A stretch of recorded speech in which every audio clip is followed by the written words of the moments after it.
Hello, everyone. Thank you for joining us today.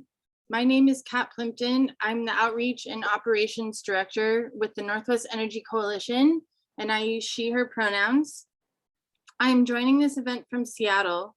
I would like to begin today by acknowledging that I am on the traditional land of the Coast Salish tribes, specifically the Duwamish, Suquamish, Stillaguamish, and Muckleshoot peoples past and present, and I honor with gratitude the land itself and these tribal communities.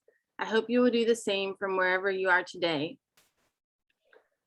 Please go ahead and use the chat box to share your name, organization, pronouns, and acknowledgement of tribal land you are on.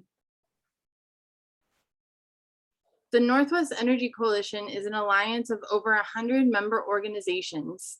We advance clean, equitable, and affordable energy policies by leveraging our analytic expertise and convening a broad alliance of people and organizations. Thank you to our sponsor, Idaho Power Company, for supporting today's Lunch and Learn on utility planning. The coalition strives to create a safe space for people of all races, ethnicities, sexual orientations, genders, and abilities. A key part of this is ensuring that participants of virtual events like this one engage respectfully with one another and with our panelists. You can turn on closed captioning by clicking on the CC Live transcript button at the bottom of your Zoom screen. We encourage you to engage in the chat on the topics the speakers are discussing during this panel. Please ensure your messages are on topic and respectful of the panelists and other participants. Disrespectful comments will be grounds for removal from this learning session. We are putting the link in the chat to our pamphlet for this session, which includes the speaker bios and a survey we'd like you to fill out at the end of today's session. You can also donate to the coalition in support of these learning sessions. With that, I will turn it over to my colleague, Fred Hewitt, our moderator for today's session. Hi, everybody. Welcome. Good to see you again if you've been here before, and happy to have those who are new. We have a really good session lined up today and looking forward to our discussion. The overview we have here, I'll just start with this, is that a reliable electric system is crucial for the well-being of our Northwest communities. The reliability ensures that business can operate, families can keep the lights on and heat their homes, and as we've seen this year in extreme conditions, save lives. As the landscape changes in the Northwest with new clean energy policies, grid operators will need to adapt to the changing environment while still focusing on reliability of the system. In this session, we'll explore the role of new policies and the new tools that are available to utilities and grid operators to ensure system reliability. Today, we're very pleased to have Debbie Liu with the Energy Systems Integration Group and Nicole Hughes with Renewable Northwest. Their full bios are in the pamphlet for this session that we're going to put a link to, have a link now in the chat. So take a look at that if you haven't seen it. Each will give opening remarks, and after each presentation, we'll take a few questions. Then I have some questions for our panel, and in between those questions, we'll also have additional time for all of you to jump in.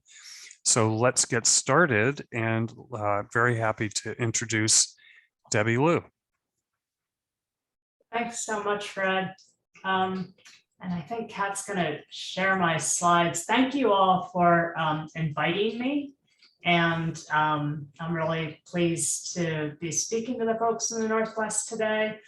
I wanted to briefly introduce what ESIG is. So the Energy Systems Integration Group, we're a nonprofit educational forum to address technical challenges for transforming energy systems. So Kat, if you go to the next slide, we do peer learning, workshops, educational efforts, and you can go to esig.energy. We just finished our fall workshop. So there's all these YouTube videos on everything from resource adequacy to electric vehicles to transmission that we discussed in our fall workshop. And we're also part of this global effort, the Global Power System Transformation Consortium, where we're working with some of the leading system operators around the world on these cutting edge issues of how you manage really high penetrations of clean energy resources. So if you go to the next slide, I wanted to just quickly give an overview of what I mean by grid reliability. So on the right-hand side of this, in the sort of years time frame, we think of reliability in terms of resource adequacy. So this is the idea that you might try to reduce your loss of load events or expectation to 1 day in 10 years. And you want to manage things like periods of low wind, solar, hydro, and you need to address seasonal mismatch of supply and demand. The little graphic here on the right is just the Cal ISO event from about a year ago when there was loss of load events happening. And then in the middle time frame, say the hours to days time frame, this is what the system operator does every day. They're balancing supply against demand. And here we deal with things like the duck curve, wind and solar variability, forecast error, reducing curtailment, and we need flexibility here. And then on the left here is the system stability timeframe. So in the order of seconds. The idea here is a completely different issue. The two things on the right all relate to variability of wind and solar and load and even hydro. On the left, a completely different issue. This is the fact that wind, PV, batteries, fuel cells connect to the grid through an inverter. So they're not synchronously connected like a coal, gas, hydro plant are. Because they're connected to an inverter, there's advantages and disadvantages of this. And the grid needs to survive if there's a contingency event, and it needs to recover to its normal operating state and then position itself for the next event. So there's a bunch of different aspects of the stability, but it's very important that the grid needs to be able to recover from these events. So if we go to the next slide, in real shorthand notation, these three time frames of reliability are, did I build enough stuff? Can I operate the system? Can I balance every moment, supply and demand? And then can I survive and recover if there's a disturbance? You know, a transmission line has a fault, can I recover from that? If you go to the next slide, we have metrics for these. We know what we need to plan to. So, you know, did I build enough? You know, the metric that's commonly used in many places here is 1 day in 10 years. We have metrics about this operations. NERC's got their CPS1 and their BAAL standard. And then on the system stability side of things, we've got NERC standards, we've got WEC standards that tell you how frequency and voltage need to recover and become stable again. So if we go to the next slide, we're really going to focus today on the two right-hand side of this reliability chart. We're really focusing today on things like resource adequacy, system balancing, the things that have to do with wind and solar being variable. We're not going to focus today on the stability stuff. If you're interested, feel free to ping me. There's a lot of information on our website about that. So a lot of folks wonder, okay, how do we manage a system with, you know, really high levels of variable renewables, maybe even 100%? How are we going to be able to keep the lights on? And there are two really key fundamental things that I think we need to go back to when we think about really high levels of variable renewables. So if you go to the next slide, and the two fundamental things are, if you go to the next slide, first one is responsive demand. So on the left, I don't know how many of you went through chemistry class like this, but when I was in chemistry class, we used to have these triple beam balances. Anyway, we thought of demand as being, we think of demand as being sort of this fixed thing, and you can control a portfolio of generators to balance against that demand, right? And that's what this triple beam balance is supposed to show you. You're trying to have this fixed thing and control a bunch of little weights to balance against that. In the future, we're not going to be just controlling those generators to balance this fixed demand. We're going to be controlling both sides of this equation. And we're going to be doing this a lot. And this is what I think of as the low-hanging fruit to really accessing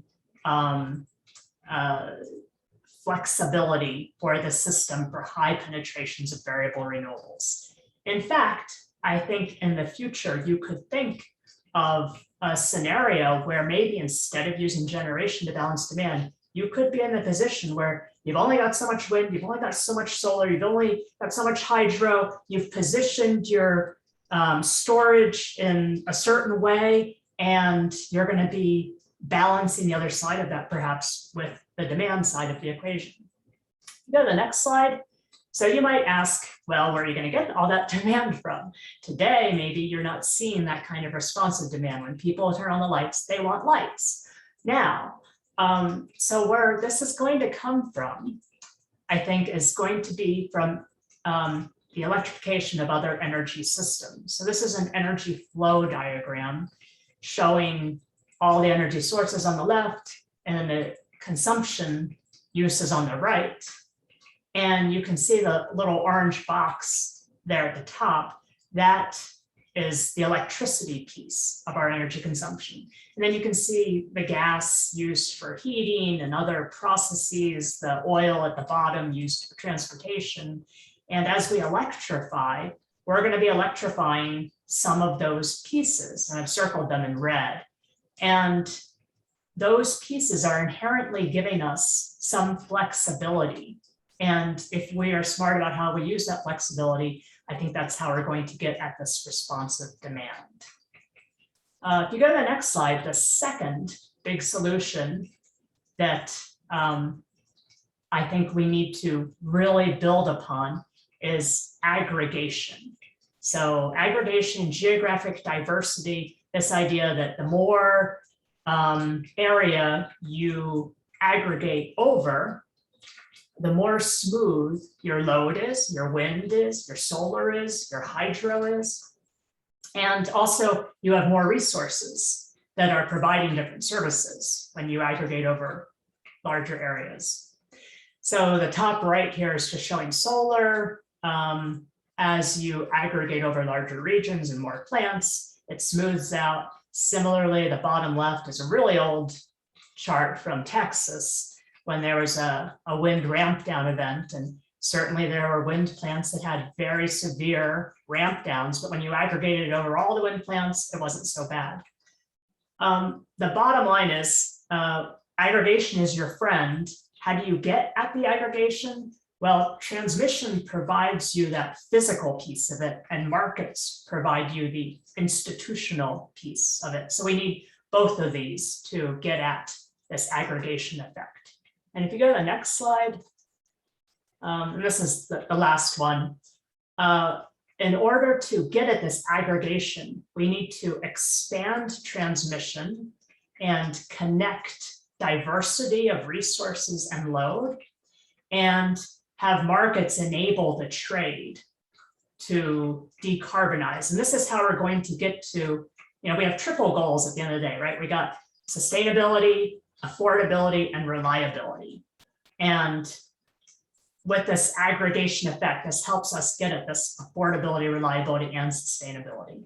And I just pointed out here just a couple studies that looked at 100% electricity and 100% clean energy. 100% clean electricity and 100% clean energy. The first one basically looked at 100% clean electricity for the United States, and the results are shown on the right-hand side here. And what they did was they looked at what if each state tried to get to 100% by itself? What if you do it, you expand transmission and coordinate transmission over regions? What if you do it over interconnections? And what if you do it over the entire country? And you can see that as you go to bigger and bigger areas of coordination and expansion, the system electricity costs declines by about half, and the transmission that you build increases substantially.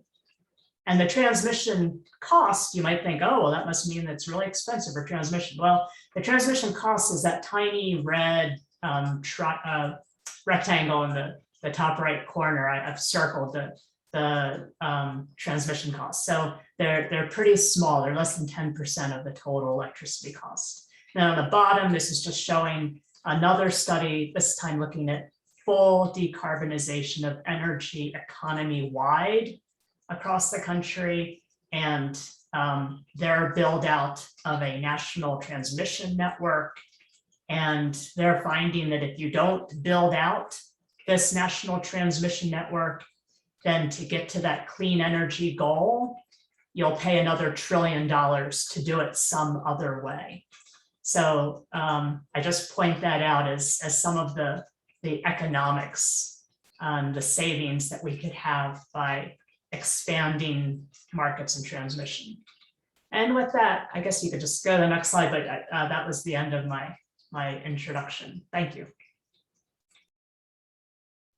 Well, thanks, Debbie. Lots to chew on to start with here. We have one question in the chat from Armin. Do you want to go ahead and ask the question, or we can read it?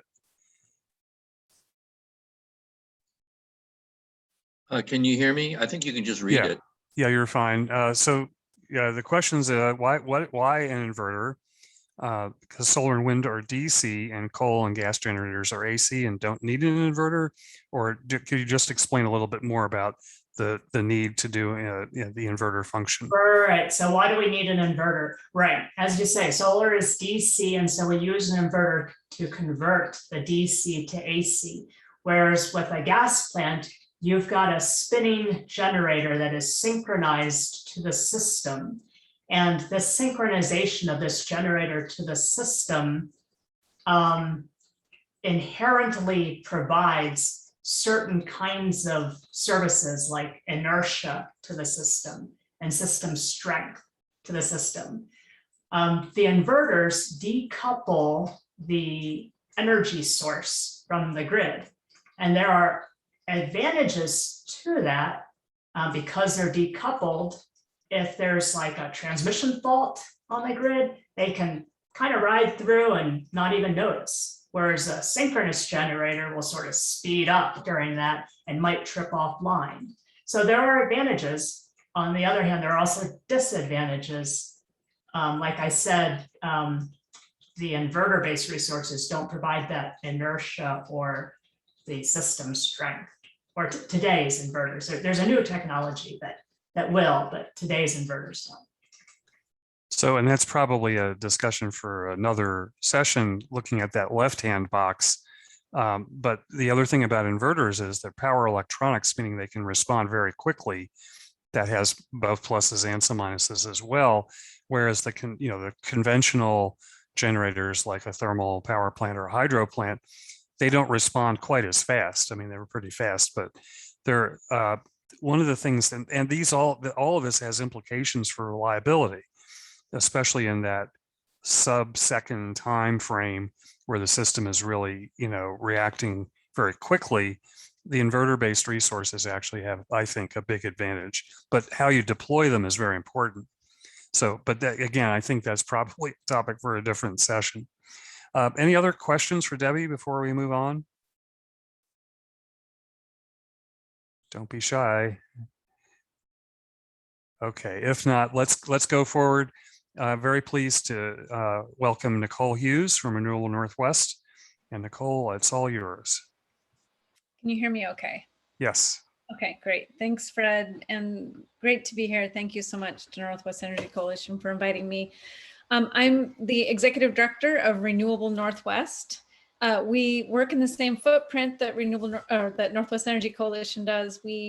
Our members include renewable energy developers, as well as environmental organizations that are interested in the decarbonization benefits of clean energy. And we do work in 3 areas: planning, policy, and markets and transmission. Next slide, please.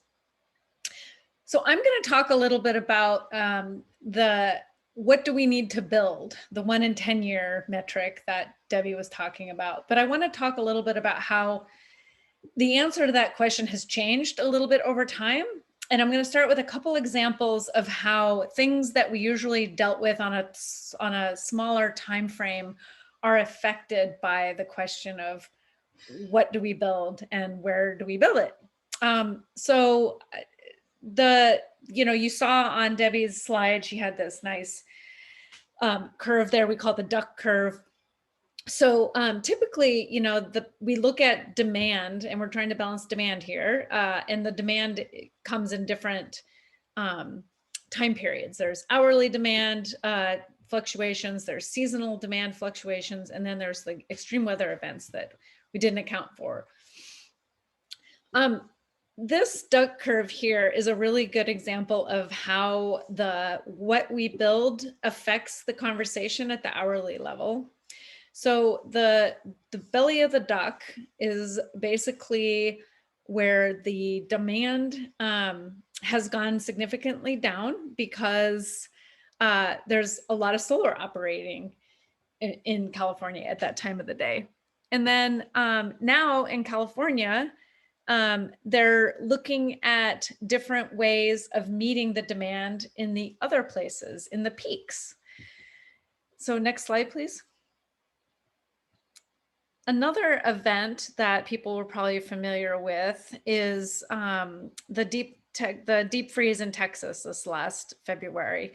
So this was a load shed event in Texas where the demand, which is the top line here, exceeded the generation amount, or the forecasted demand was going to exceed the generation amount, and that was because it was extremely cold at that time.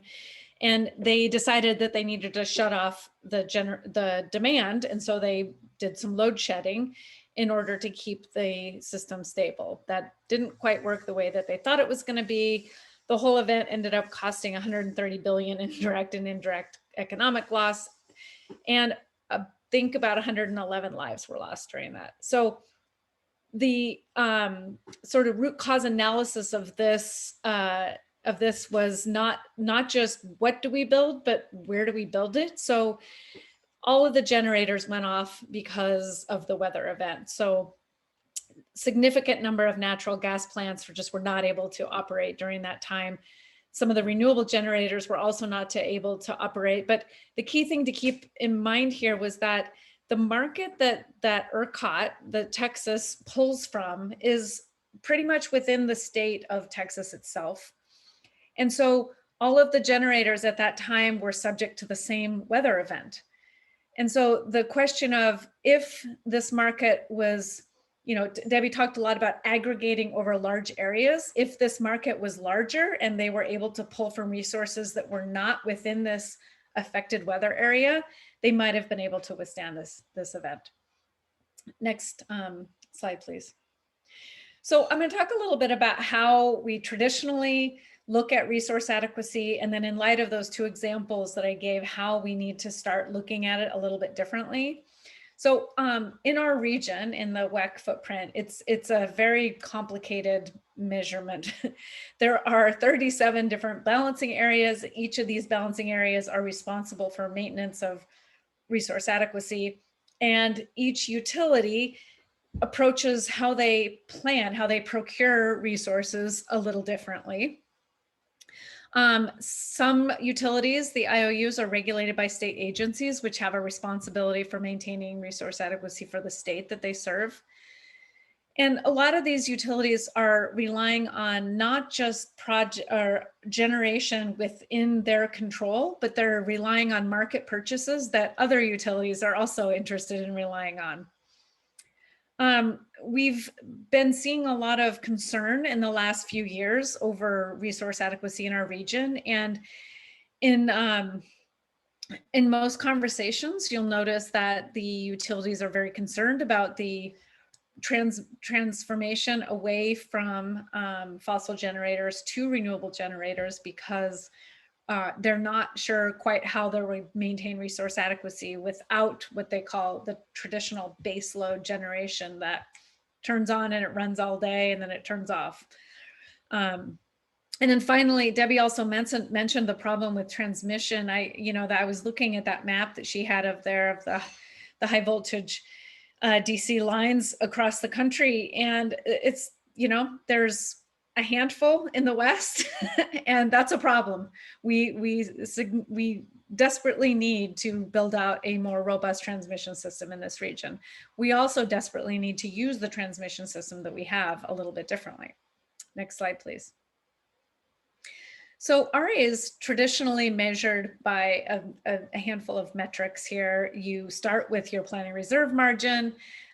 It's basically what resources are needed to meet the load and unexpected events. And so every utility, if we're doing it on a utility by utility basis, establishes a PRM for their service territory or their load service area. The LOLE, or the 1 in 10 metric that Debbie talked about, is a measure of a capacity shortfall. So what would the 1 in 110-year event of a capacity shortfall look like? And this again is done on an individual utility basis. And then finally, you need to calculate the contributions that each resource can provide to addressing RA. So what is the capacity contribution? And a lot of these metrics are done on your traditional base load utility planning process, where there isn't as much fluctuation in an hourly period like we see in the duck curve in California. There isn't as much seasonal fluctuation and extreme weather events like we've seen now with the advent of climate change. And so we need to maybe consider different ways to look at some of these measurements. Next slide, please. So we need to insert flexibility into the process. Debbie talked about this a little bit. Variable generators aren't gas plants. They shouldn't be viewed through the lens of gas plants. And as Debbie mentioned, they are inverter based. So they have a lot of other attributes that traditional generation units don't have. We need to update our methodologies. We need to start looking at resource adequacy on a different time frame, on a different geographic basis. And we need to start building in some characteristics like, how does climate change affect the reliability of our system? Can we really say today that we're going to have a hydro system that is robust and flexible enough to meet the needs of our region in 10 years from now? We also need to consider the role that storage plays. You know, I often hear people say, well, storage isn't a really important resource in the Northwest because you don't have as much solar here. You don't have the issues with the duck curve where you need to meet those peak times every single day. But maybe we do. We have a different problem here. Maybe we have a problem where we're demanding a significant amount of flexibility on our hydro system that we just can't rely on in the future. The more pressure we put on the hydro system, the more potential impacts there are with fish passage and other uses of that system. So maybe storage does play a really important role here. And then, you know, back to the aggregating over a large area, regional coordination is a must. We cannot plan on a utility by utility basis anymore. It has to be regional. We have to look farther and wide to pull these resources. And then finally, as Debbie mentioned, the demand side is very important. Next slide, please. So here in our region, a bunch of utilities, based on a study, I think that was either done in 2018 or 19, there's a graph here at the bottom from E3 that anticipated a significant capacity shortfall starting in 2022 here in our region. So studies have been done since then that have basically lessened this assumption of a capacity shortfall, but nevertheless, there still is this concern about need for capacity in the future here in this region. So a handful of utilities, both public and private, created what's called the Western Resource Adequacy Program. It was sponsored by the Northwest Power Pool, and this program establishes a single PRM across the region. It uses a calculation called ELCC, effective load carrying capacity, for each resource or each type of resource that participates in this program. They had a stakeholder process that included the involvement of some state regulators and some nonprofit organizations like ours and Northwest Energy Coalition. And they have a governance proposal right now. And then in March of 2022, they will go before FERC for approval of their forward showing program as well as their governance proposal. Next slide. So some of the feedback that we shared in this process with this group was that you have completely basically ignored the demand side in this process. You're creating a capacity sharing program that has no value for demand resources. And that is probably a very risky thing to be doing in this region and in an area where we have considerable concerns over capacity. And additionally, there's no ELCC for hybrid resources. These are renewable plus storage resources, which show up on the grid in a different way and can be used in flexible, creative ways that you know, standalone renewables can't.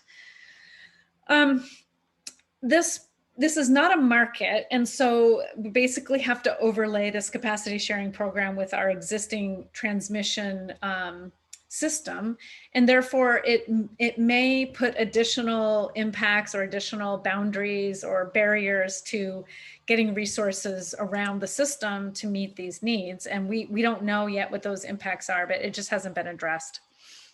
The RAP program uses quite broad assumptions for ELCC. It's basically a zonal approach. So everything in the Columbia Gorge will qualify for this type of capacity contribution. Everything in the valley will qualify for this. We know that there's more variation in resources, resource by resource basis than this gives credit to. And then I think that we also have some concern over the flexibility of the showing period. What is the measurement period that we are coming to the table and saying and demonstrating that we have resource adequacy? As you know, earlier I mentioned that we have to start looking at this differently. We have to start building into our planning process how to deal with those hourly increments and some of those extreme weather events. Next slide, please.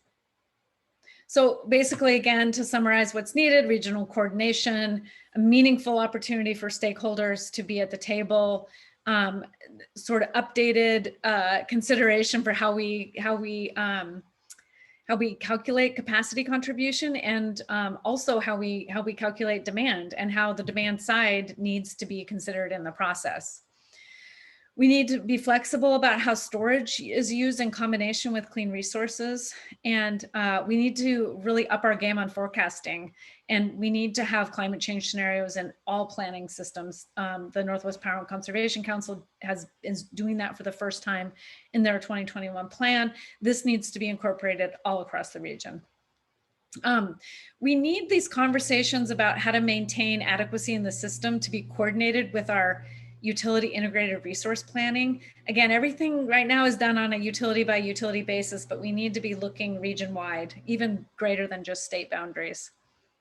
And then ultimately, we will benefit from a larger market that includes solutions for transmission, for resource adequacy, and for buying and selling energy over a larger footprint. And I think that wraps up my slides. All right. Thanks, Nicole. Got a couple questions here from Armin. First, could you talk more about what a variable generator is? Yeah, sure. So a variable generator is a generator that doesn't operate when you turn it on and when you turn it off. It operates based on the availability of the resource. So solar resource operates when the sun is shining, and a wind resource operates when the wind is blowing. And those are considered variable generators. And second question, you can talk a little bit more about PRM, planning reserve margin. So yeah, the planning reserve margin is the amount of energy that the utility needs to plan for to meet their energy demand as well as peak events. So this is the base load of the amount of energy that we're going to need to meet our daily assumptions for energy, plus a little bit above that to address for extreme events. Okay, anybody have any other questions for Nicole before we go forward? Yeah, this is Armin. Yeah, go This ahead. is Armin again. I live on Vashon Island, and it's in unincorporated King County. And King County has proposed a change to the building code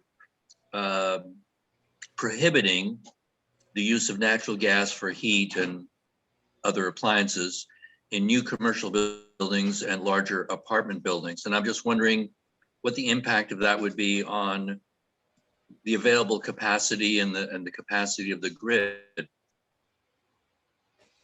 Well, first, it's great that you get to live on Vashon Island. That's an amazing place. And it's also great that Vashon Island is connected via electricity transmission systems to the mainland. And so I'm assuming their goal is to electrify buildings on the island, and the impact would be an increased demand on the electricity system. And we're grateful that that you live in Washington State, where we have passed the Clean Energy Transformation Act, which requires 100% of that clean electricity, or that electricity to be clean in the future. And so I think that, yeah, the question that a lot of utilities have is, well, if you take away our gas plants and our coal plants, how do we maintain reliability? And some of the tools that I spoke about here, by balancing over a larger period or a larger geographic footprint and a very diverse set of resources, is the answer. So if I could add, and referring back to what Debbie said in her talk about, this is, you know, remember that really big chart with all those, you know, with all the arrow lines and so forth of different sectors of the energy economy. This is where that new policy in King County, as Nicole described, means more electric demand, but the kind of electric demand coming onto the system, you know, would have been a natural gas heating system, for example, can come on the electric system, for example, with a heat pump that is not only more efficient, but also you can do load management with it and still provide the heat and the cooling that people want, but do it in a way that actually helps the grid.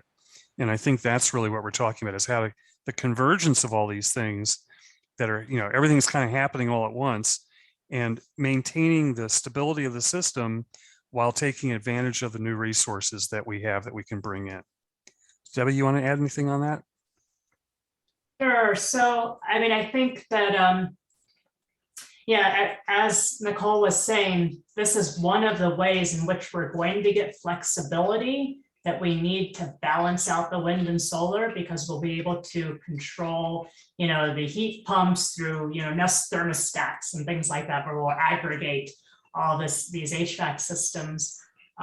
There's other things that we're going to need to think about that I worry that we don't think about too much now. And that's the fact that you have to manage all these new electrified demands, or it may increase the need for distribution level upgrades on that system. Because you can imagine, let's say you have a new electric vehicle that could double your electricity demand. I mean, I don't know what your electricity demand is, but you know, it did quite a lot to my electricity demand when we had an electric vehicle.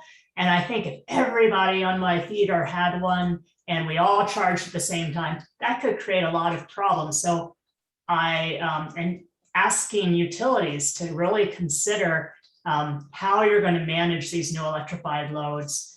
Don't just electrify, you know, and let people do whatever they want, but really incentivize people in some way so that these loads can be managed and we don't have to incur expensive upgrades on the system.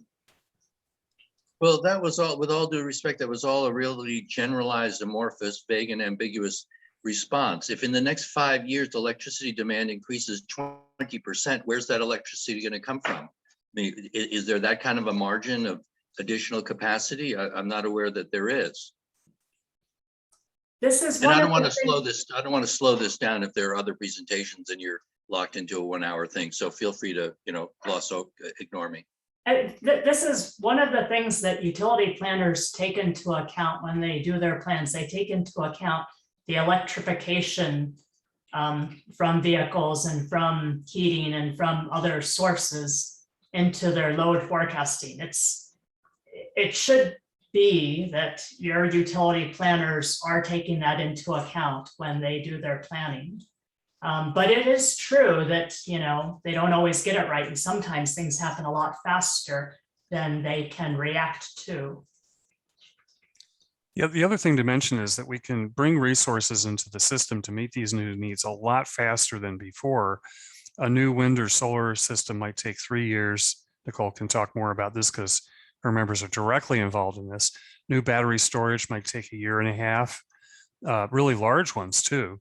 So, and we had, rooftop solar, lots of different areas of supply to meet a changing demand. But I think the underlying principle here is that to have a reliable system, going back to Debbie's, balances, that we're really going to have to manage both the supply and the demand now. And when people want to drive an electric vehicle, or when they want to have their house at a good temperature, they don't want to have to worry about that. I think we can manage that. But there's a lot of equipment out there that can be better managed than it is now and supply real value to the system from the customer side. So Armin, I hope that helps answer the question. We have another question, and this one's from Nancy. Thanks, Fred. I wanted to ask about storage and how you see that fitting into the transmissions, the reliability equation on the right side of the chart that Debbie put up, and the different durations of that storage and how you see that fitting into providing stability for the system. Do you want me to start, Nicole, or do you want to start? Go ahead. So there, as you say, are different durations of storage, and there are different needs on the system. So you want to match up your need to the duration. So as Nicole was saying, if you've got a big duck curve issue, you've got this daily issue where you're trying to shift energy from the middle of, you're trying to charge your storage in the middle of the day, discharge your storage in the evening. And 4-hour storage, like the lithium ion inverters we have today, work really well in that kind of context.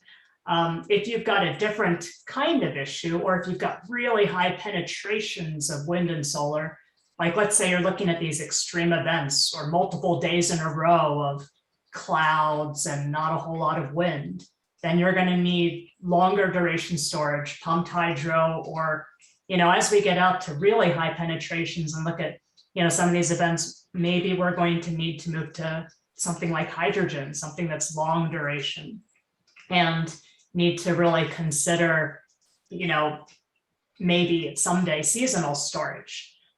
So I think those things are probably in our future. Where we are today really is managing the diurnal 4-hour events, but at some point we're going to be looking at probably longer duration.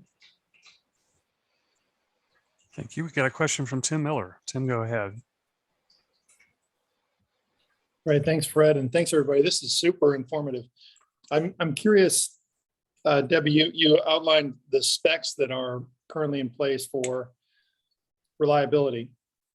And I wonder if we have somewhat, as Nicole mentioned, sort of an old paradigm or an old framework that we're using here to plan all this. Obviously, we need more connectability and broader footprints and more diverse resources, but is it also time to open up the conversation about how perfect does power need to be? If we put a nice battery at the home of every person who absolutely needed power for their oxygen, could we live with a little less reliability? It seems to me that billions of people around the world don't expect perfect power, yet we do. Couldn't businesses that demand that their machines keep running pay a little more for that reliability, make a market where this all works a little better? Is anybody looking at that side of things? I think that's a great question. I love this topic. So, you hit a real favorite of mine, because I think in the future, actually, we will have, like you have fast and slow internet. I think we may have, some level of reliability service, because you're right. Like during, say, that California rolling blackout that happened a year ago, I'll bet a lot of folks would have gladly gone without some amount of power. Maybe they needed to keep their refrigerators running, but they probably didn't need to keep everything running, and they probably would have gladly gone without some of that if someone would have reimbursed them or gave them cheaper prices because of that. So I do think this is a really good point. Why do we have to keep one single level of really high level reliability on the bulk power system for everybody. And it's a lot of money to pay for the 1 day and 10-year reliability that we have. And I think in the future, we're going to get to a place where demand is going to be responding a lot more. We're going to get price signals out to demand, and we are going to be backing off on demand and getting paid for it in such a way to get at this question. I don't know, Nicole, you probably have lots to say on this. Yeah, no, I love this too. Thanks for the question, Tim. So, the other thing that I heard in there that is really interesting to me is, why should everyone pay? Why should these companies that are using power all the time pay the same as like you and I, who are just using, power 10 hours a day, and then we go to sleep at night? We've got Facebook and Amazon running massive data centers 24 hours a day that are actually getting really good prices for energy. So maybe there should be a different rate class for just the general user, and there should be incentives for that general user to reduce their use. We have a program in Portland General Electric's territory called the peak time rebates, where when they're having a peak event, that little piece above the line that they can't handle, they will reimburse you to not use your energy. It's not a very popular time around the Hughes household because I make everyone turn the lights off. But I really only get 40 cents for every kilowatt that I don't use. So those kind of programs need to be ramped up. And this is a good time to move on to our next question from Mark Judeman. Hope I got your name right there. Go ahead and ask your question, or I can read it.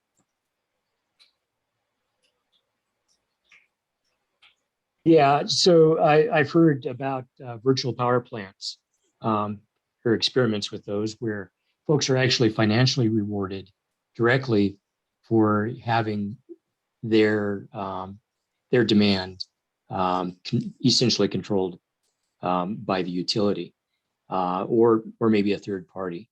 And I just wondered what potential do you see for those? And I think it's kind of, as Fred indicated, in line with the comments that you've already made. Yeah, so Nicole just pointed out the peak time rebates, and there's a utility here that does them too, and they pay $1 per kilowatt hour. So, you can get even more money in Colorado when you do it. And in addition to those kinds of programs, there's also programs where, for example, in Holy Cross Energy here and in Green Mountain Power, they'll give you a free level 2 charger for your electric vehicle in exchange for the right to control that charging. And they tell you how they're going to control it, why, when and how. But you get this $650 charger in exchange for that right. And then there's other programs. There's, for example, thermostat programs where utilities such as Arizona Public Service will pay people for the right to sort of adjust their thermostats as needed to help manage this balance and help prevent the need to build new capacity on the system. So this idea of a virtual power plant is sort of, it's looked at differently, both on the demand side and on the generation side, but essentially it's basically, how can we turn load into a resource? So it's similar to just building a power plant someplace that's not really connected to the actual home that it might be serving, and how do we use that to balance the system? But now we're looking at that on the load side, like how do we balance the load in one service territory, which may also take some pressure off of an area that has transmission congestion that is not directly connected. So again, it's just being a little bit more flexible with both the demand and the generation side to balance it all together. All right, thanks for that. Armin asked a question about material recycling, not really the focus of our webinar today. So be happy to talk about that offline. There's quite a lot going on in that area, and but it's really not the subject for today. So I do want to move on here and ask a question for our panelists. just in broad terms, what are the current approaches to grid reliability in this region and how are they evolving? I know that's a very broad question, but given the building blocks that you've laid out here, could you talk a little bit more about that, both in planning time and in operating time? Well, I guess Go ahead. I guess I could just mention, in addition to the the Western Resource Adequacy Program that Nicole mentioned, in the West, we're also working on, we've got this Western Energy Imbalance Market and a Western, it's also an energy imbalance market for a different side of the West. We got one kind of centered around California that a lot of the Northwest utilities belong to, and then we've got one kind of in the Colorado-ish area. And both of those are real-time markets. So what they're doing is they're sharing kind of resources in real time, aggregating resources in real time across their footprints. And so if you've got too much solar right now, maybe your neighbor could back down their gas plant and use your solar instead. It allows you to do that in real time. So, they've saved like almost $2 billion through that marketplace since their startup in 2014. So that's only though the real time piece, and the next move is to the day ahead. And that's what we're working on now, is how do we get even more savings if we were to share in the day ahead. And the reason why that's important is because you make a decision in the day ahead to start up say a gas plant or a coal plant or a thermal generator, because it takes some time to start up that resource.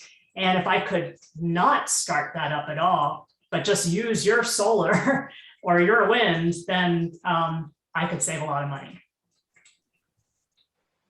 And I'm sorry, Nicole was going to say something, I think. Yeah, no, I was going to talk about the market piece. I was also going to talk a little bit about the planning piece. I mean, for the most part, the planning is pretty similar to the way it's been done in the past. We are seeing some new techniques being brought in that are trying to address planning needs that may be different based on the effects of climate change, as I mentioned before. And we did just hear an announcement from Portland General Electric that I think they said that 25% of their need would be met by demand side resources at some point in time. And so they're starting to look at the planning on the demand side. I don't see quite the movement or investment that I think is needed to get there yet, but it's coming.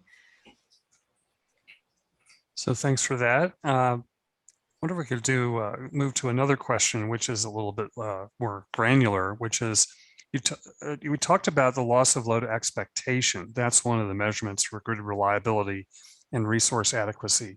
What other measurements could there be? And could you talk a bit about why it may not be good enough anymore to use just one of them? Sure. Should I start? Go ahead. I was actually going to say, Fred, you should probably answer this question.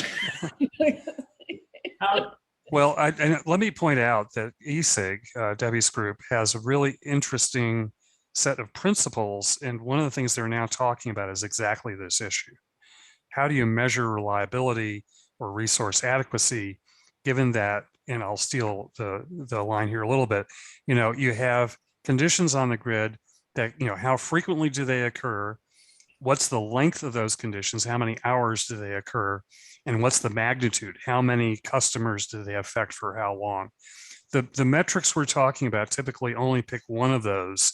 And now I think we're really faced, looking at what happened in Texas in particular, really huge event that lasted for days and affected millions of people.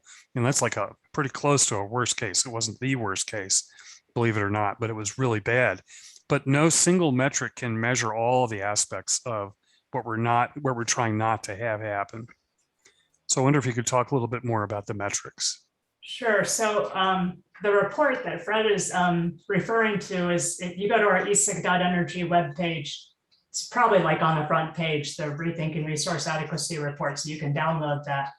So as Fred was saying, the 1 day and 10-year loss of load event expectation is a very crude metric, right? And also, you know, a lot of people don't even understand really what it means. Does it mean there was one event or one 24-hour long, you know, were there 24 hours in 10 years? What exactly does it mean? There's a lot of disagreement over that. And then in addition, as Fred was saying, was it like California where you miss it by, you know, 2 to 3% of load, or was it Texas where you're missing it by like 40% of load, right? Because if you're missing it by like 40% of load, that's a huge, huge issue. And the way to address the problem, to fix it, is very different than when you miss it by 2%. So it's important to look at the size of the loss of load events, how frequent they happen, how long they're for. You know, is it those California events were, you know, 1 hour and you know, very short. That's something that a demand response program, a battery, a lot of different resources easily could have been used for that. If you have an event that happens, let's say, more frequently at a certain, you know, 4 to 8 p.m. time of day during the summers, then maybe a time of use rate or something like that would be a good resource to use to address that kind of event. So it's important to look at this, the size, the frequency, the duration, and the timing of the events. And so we have a number of metrics that address those 4 things. Cole, anything to add? No, and then I would just say also looking broader geographically to address those on the planning side. So we're not just going with what's in the footprint of the state of Texas, we're looking much broader. So when you have those events that are caused by like localized weather, you have some level of protection or some certainty that you can bring capacity from outside of that weather event.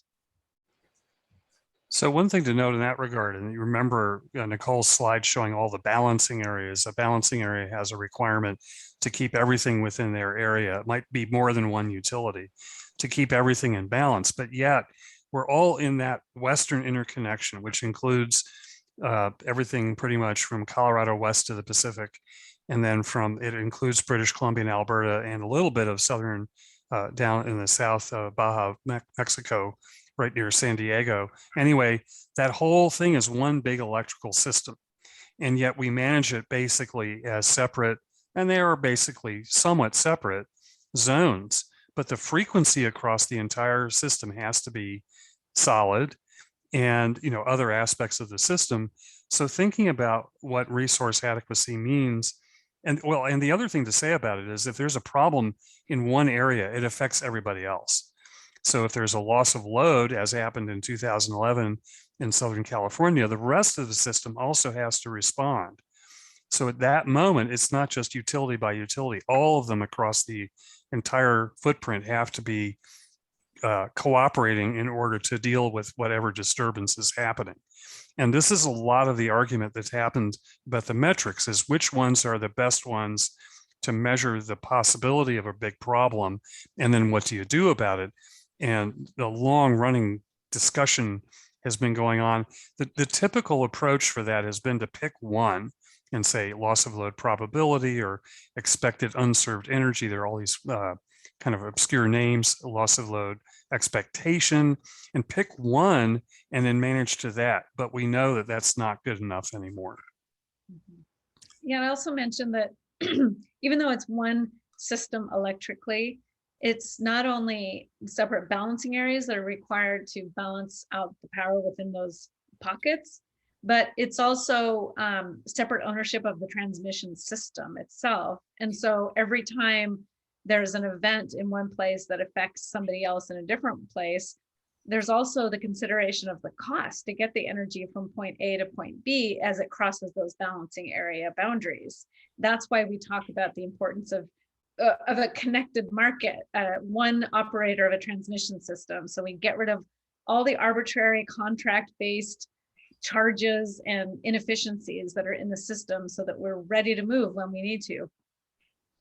Yeah, you know, when I was mentioning before, very optimistically about all these markets, the EIM and the day ahead market and all of that, they don't get it, what you were just saying. They don't get it, this, very holistic, optimal use of our transmission. Instead, what they get at is kind of this, add-on, like, okay, after each little piece balances on its own, we'll take whatever transmission is sort of left over, not being used, and we'll use that for whatever extra trading we want to do between ourselves. So it's not an optimal look at how to optimize across the region.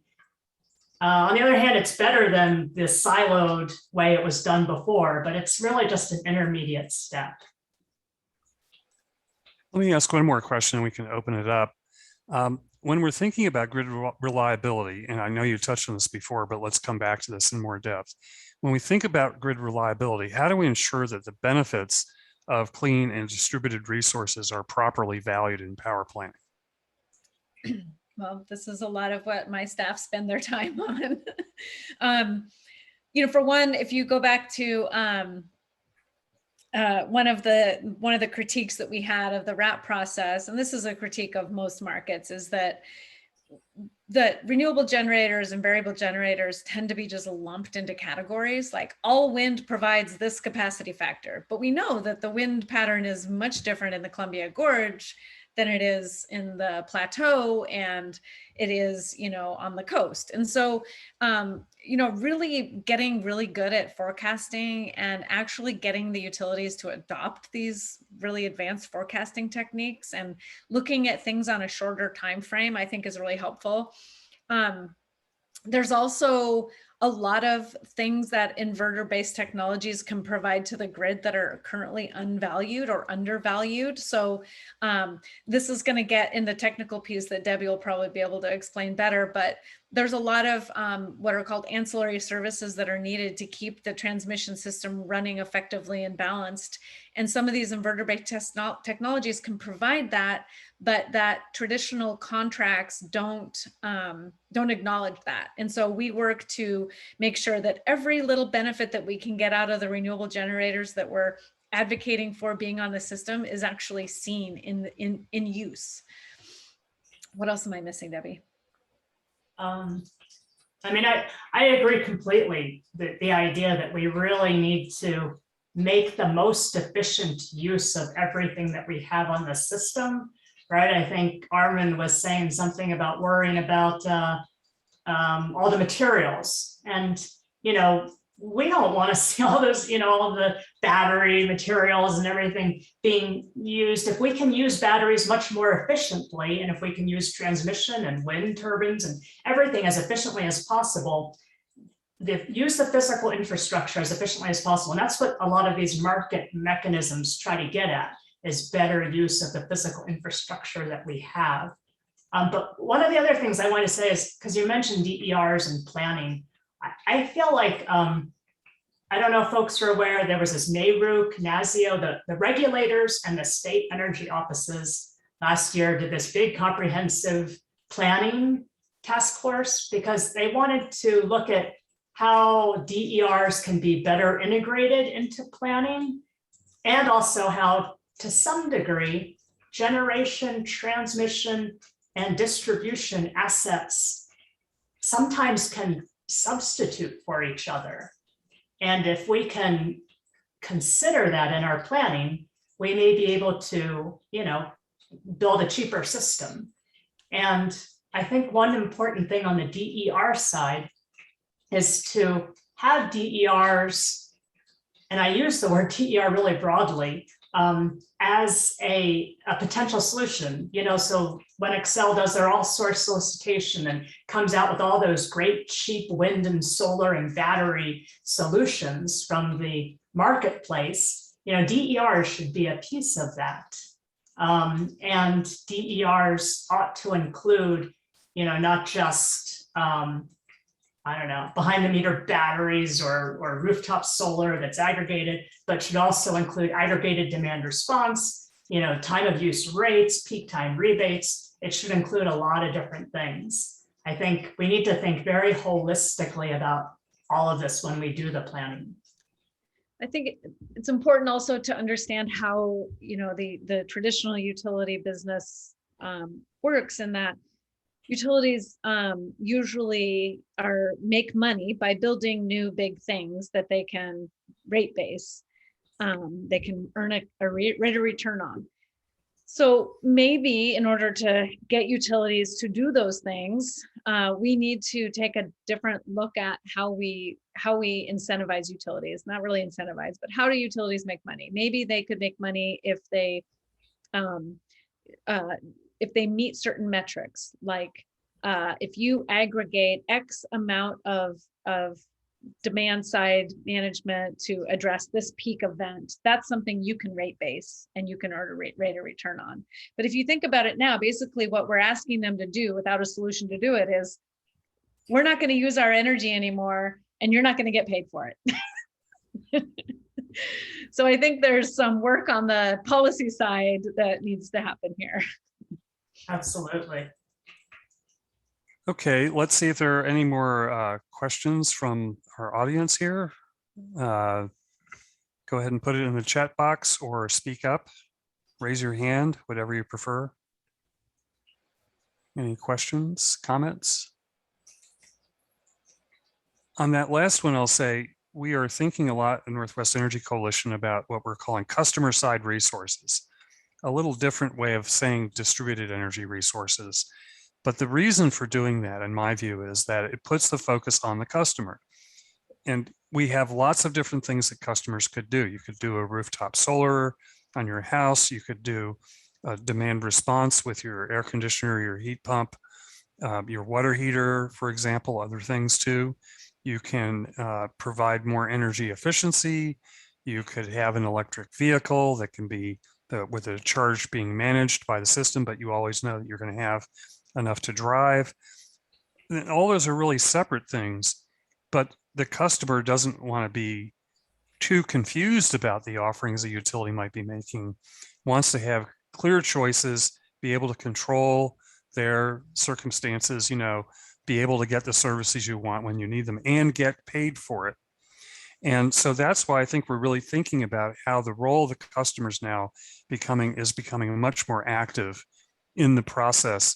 And we're kind of pushing the utilities and the regulatory bodies to really think more seriously about that. So I thought I'd mention that. It looks like we have a question from Tim. Go ahead. Thank you. To Nicole's point about business models and utilities like to own assets, mostly big things, but what's the latest thinking on utilities owning small things, maybe on the customer side? Like, couldn't the utility rate base the super cool responsive water heater in my home, or the other devices, or the power wall, or the other assets in millions of homes as a way to accelerate this widespread adoption of distributed resources and solve capital problems and give utilities a new business model? Okay. I was going to say, I just was speaking with PGE, someone who works in this demand side yesterday about that. And yeah, the answer is absolutely they could do that. But there's another part of me that always questions, do we really want the utilities owning all of those appliances in our homes? There's also opportunities for individuals to be owning those and earning their own rate of return on the benefits that those utilities are bringing to the system. So I think that's what the utilities would prefer, is if we are going to build out this robust demand side system, we own all of those pieces of equipment and we can rate base all those. But I think there's some reasons why we might want to consider other ways of getting at that same thing. Yeah, this is Fred. Sorry, go ahead, Debbie. Yeah, go ahead. I was just going to say, there's a couple good examples from Green Mountain Power and Holy Cross Energy on how they've done this. For example, they'll own and operate the behind the meter battery for the homeowner, but then at the end of 10 years, turn over the asset to the homeowner. So there's sort of ways in which, you can kind of get both, on the one hand, they're owning and operating it, they're leaving some amount of it for you, for your resilience needs in case there's an outage, but they're using, the battery the rest of the time for managing their peak demand charges. And then turning over the asset to you. So that's that's one way to do it. Yeah, the category where this is, I think, the most debate or discussion or development is happening is on EV charging equipment, where, should the utility own that? Should their customer own it? In many cases, obviously at home you will, the way things are now, but public charging at workplaces and so on, or should third-party providers own it? There's an open discussion about that, and there are lots of different angles to consider. Thinking about, a utility could own your water heater and manage it, but then who would do the repairs? The utilities really want to deal with that, the liability and repair issues. There's a lot of complicated things to consider, but I think we have to be open to lots of options here, because on the customer side resources, they're so large of an opportunity and we have so far to go. What's the best way to get there? And first of all, make sure the customer's interests are protected first and foremost, because that's why we're doing the system to begin with, is so your lights and your other power services will be available when you need them. Wonder if we could now, unless there's any further thoughts on that, go to the next question here, which is from Nancy. My question's about the transmission and how we use it more efficiently. If we're gonna, is it just with how we establish contracts, or is the market really the tool, the more integrated Western market, to use our transmission system more efficiently, particularly in the long-term vision of having to build more transmission and the siting issues that are going to come from that? The more efficient the existing system is, as you both have mentioned, the better. But how do we do that on the transmission side? I think it's a little bit of both. I mean, first on the transmission contracts, how transmission is typically used is you have a resource that you need to get from point A to point B. And so you establish a contract that says, this is the path that my transmission and my energy will flow. And I want to secure that position on the transmission system. I want to know that it's going to be available to me. There's multiple ways that you can do it. You can do it on a firm basis or a conditional basis that says under certain circumstances it's available to me. But we all know that energy doesn't sit there and wait for your contract to come up and then move across the system. It just goes where it goes. It flows on the system. And so I think we need to start looking at our system on a flow basis. And that's where the markets piece comes in. So we have these tools now, like the energy imbalance market, which is a security constrained economic dispatch tool, which allows energy to be sent to certain directions based on price signals. And so it is more using the market as the tool that it was intended to do, and operating our transmission systems more as a flow base, I think, is one result. Even within those contracts themselves, I think there's a lot of inefficiency. So we did this project a few years back. People may remember it was called the Montana's Renewable MRDAP, Montana's Renewable Development Action Plan, where we looked at existing contracts on the coal strip lines in Montana, and they had a whole bunch of unused capacity there that were just tied up in contracts. And they also had really high loss assumptions on their transmission lines. So a lot of the original transmission contracts are very, very conservative. They're basically saying, you as the generator are not going to put this transmission system at risk in any way, shape, or form. You're going to assume all the liability for every single event that happens on this system. And because of that, there's a lot of conservative assumptions on how that transmission system is used. Is that helpful? I'll also add, there's a utility in Colorado that wants to get power from, I don't know, maybe it's like a couple hundred miles away from a wind plant. And they got to go through 3 transmission providers to get to that wind plant. And the way we do our tariffs is we have these pancaked transmission tariffs. So you pay a transmission tariff for each segment of that line. And by the time you're done paying all those transmission tariffs, it's not worthwhile to get that wind anymore. So the way we pay for our transmission is if you look at the East, if you look at like PJM or MISO or one of the RTOs,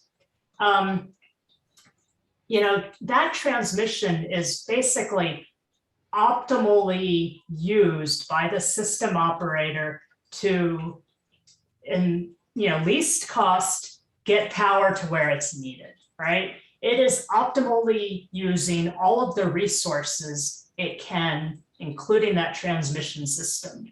It's not like trying to make a deal across 3 little pieces of a line or something like that. It's figuring out the optimal use of the entire footprint. That's what we want to get to at the end of the day. All of the way we do things is so backwards, really. So for context on this, because people probably know who Bonneville Power is, if you are using the Bonneville Power transmission system to get power from like someplace in Eastern Oregon and you're selling that to Portland General Electric, there's a $12 to $15 additional fee that's added to that. And that could price a renewable project completely out of the market. And so if you're a developer, why build that? You know that the Portland General is not going to pay for that existing additional cost. And what Debbie's talking about are these regional transmission organizations and independent system operators, where basically you can build a project anywhere within their footprint and then sell it to anybody that's a customer of that system for the same price. So, and the implication here for reliability and resource adequacy is if we don't have the ability to build the new renewables that we really need because there's transmission limitations, then that puts a lot more pressure on other kinds of resources, and we end up paying more as a result.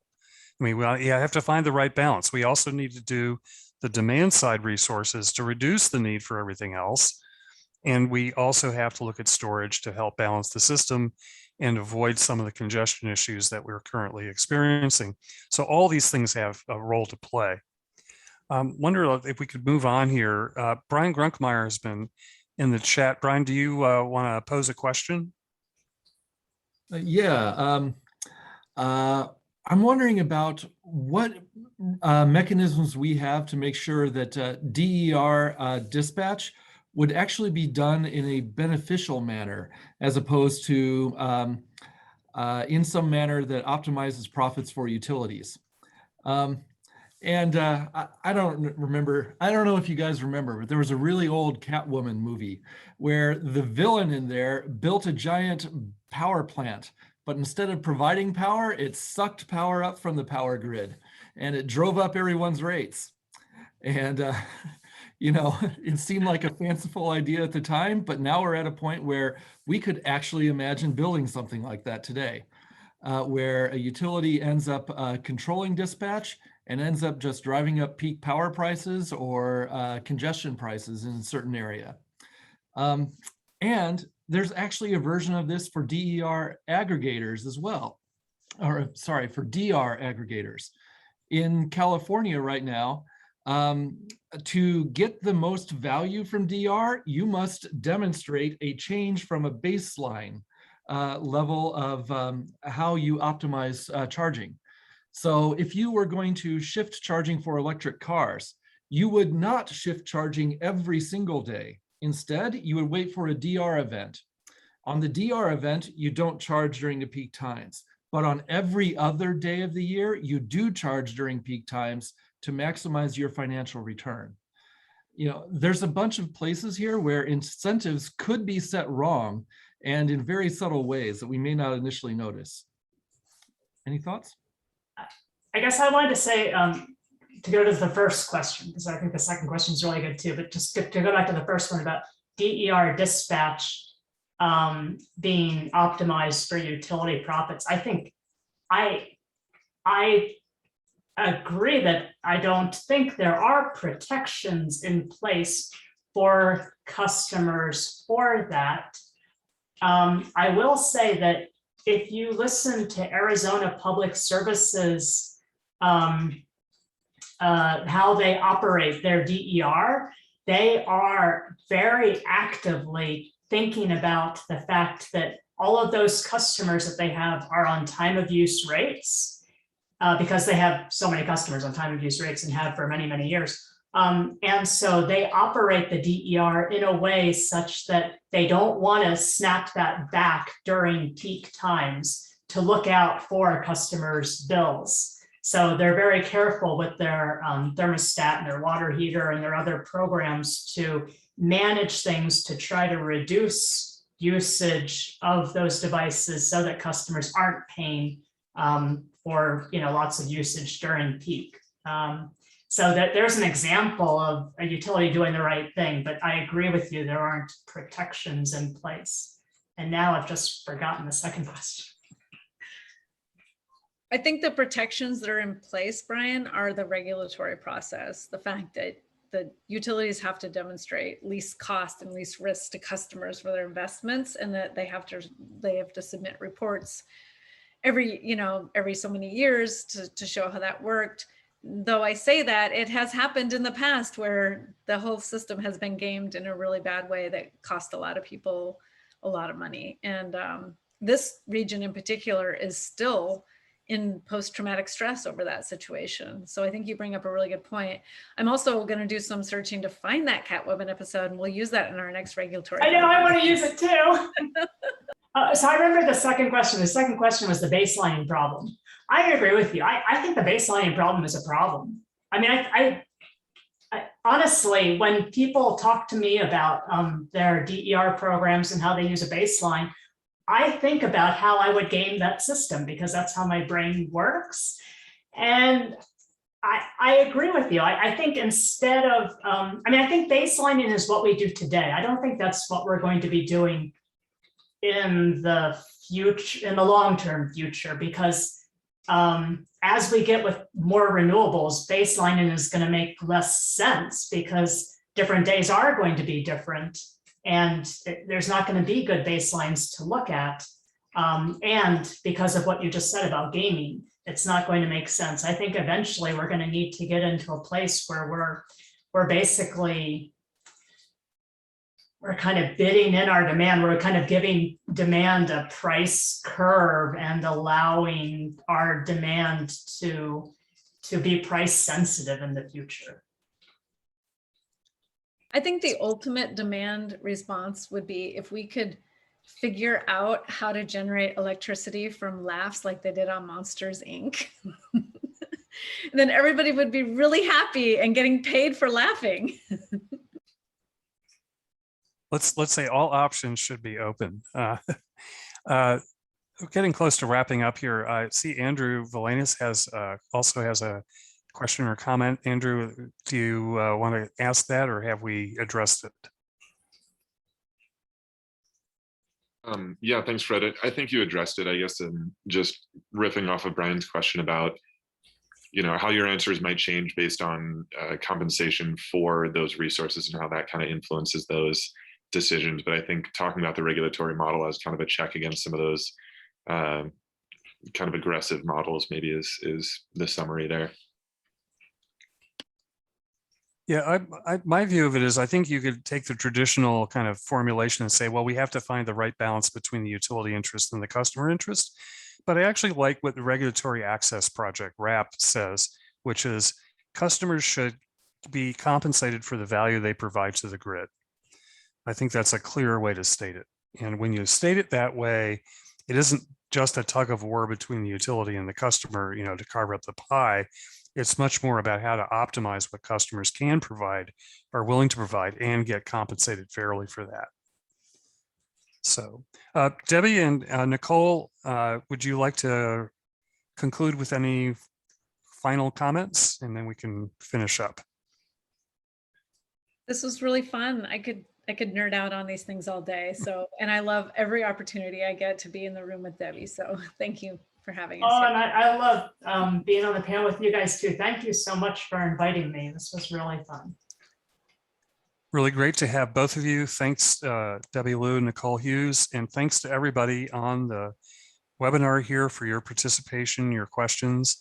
Watch out for a follow-up email. We'll have a link to the session and to other materials. And unless there are any further comments, questions, I'll hand it back to Kat. Thanks, Fred, and thank you to our panel. I've put in the chat the pamphlet, which has a survey, and you can also donate to the coalition there. So thank you so much, everyone.